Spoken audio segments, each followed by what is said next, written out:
नमस्कार। प्रभु जी का धन्यवाद करते हैं आज के शाम के लिए। प्रभु महान है प्रियो। हम प्रभु का धन्यवाद करते हैं हर एक प्रकार के आशीषों के लिए।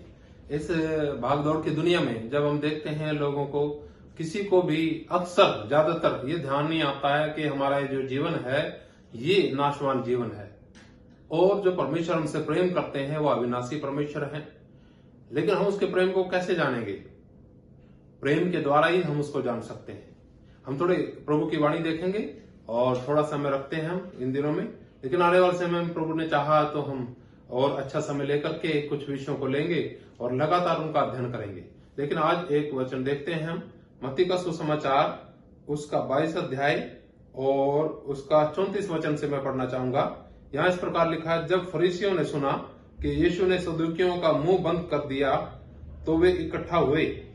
उनमें से एक व्यवस्थापक ने उसे परखने के लिए उससे पूछा, हे गुरु, व्यवस्था में कौन सी आज्ञा बड़ी है?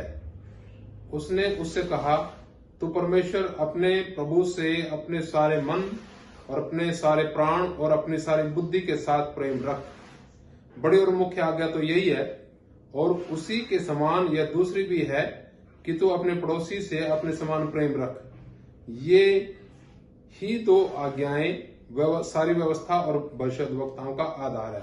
प्रियो, यहाँ पर जो हम देखते हैं प्रभु की वाणी में, कुछ व्यवस्थापक, कुछ सदुकी, फरीसी यीशु मसीह को परखने के लिए आए और उनसे कुछ सवालात उन्होंने पूछा, हे गुरु, व्यवस्था में सबसे बड़ी आज्ञा कौन सी है?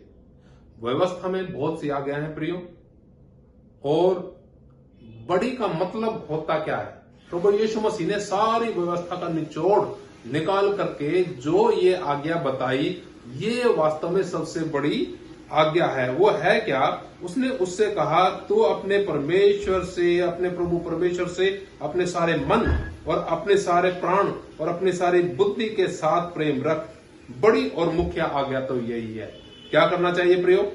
कि परमेश्वर से क्या करना है? अपने सारे मन, अपने सारे प्राण और सारी बुद्धि के साथ प्रेम रखना। इसका अर्थ है परमेश्वर के हुक्मों को मानना। जैसा परमेश्वर बोले उसको हमें मानना। उससे प्रेम रखने का अर्थ ही यही है।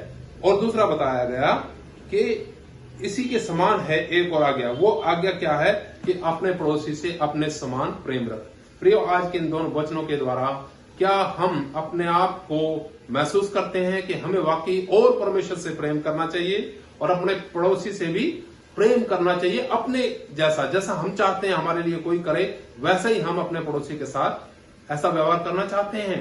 सोचिए, हमारा व्यवहार कैसा हमारे पड़ोसी के साथ, और हमारा संबंध हमारे परमपिता परमेश्वर के साथ कैसा है? क्या हम सारे मन, सारे प्राण, सारी बुद्धि के साथ उस परमपिता परमेश्वर के साथ प्रेम रखते हैं और अपने पड़ोसी से भी अपने समान प्रेम रखते हैं? अगर नहीं, तो यीशु मसीह की आज्ञा के विरुद्ध हमारा जीवन है। जब आज्ञा के विरुद्ध होगा तो वहां ब्लेसिंग नहीं, आशीष नहीं है। आप चाहते हैं प्रभु की आशीष आपके जीवन के ऊपर आए, देह, प्राण और आत्मा के ऊपर आए, तो ये दोनों आज्ञाओं के ऊपर मनन करते हुए हमें इनको अपने जीवन में उपयोग में लेके आने की आवश्यकता है। मैं लगातार बातचीत करना चाहता हूं आपसे आने वाले समय में, तो अपने लिए और हमारे लिए जरूर प्रार्थना करें कि प्रभु ऐसी वाणी, ऐसे वचन, ऐसा विषय दे जिसके द्वारा हमारे पूरा कल्याण हो और हम प्रभु में आगे बढ़ सकें। हमारे जीवन के अंदर हम प्रभु की योजना को जान सकें और उसमें हम सहभागी होने पाए। मेरे लिए प्रिय प्रार्थना करना, ताकि मैं इन विषयों को लेकर के आपके बीच में आ सकूं। प्रभु आप सबको आशीष दे। सबको नमस्कार। जय मसीह की।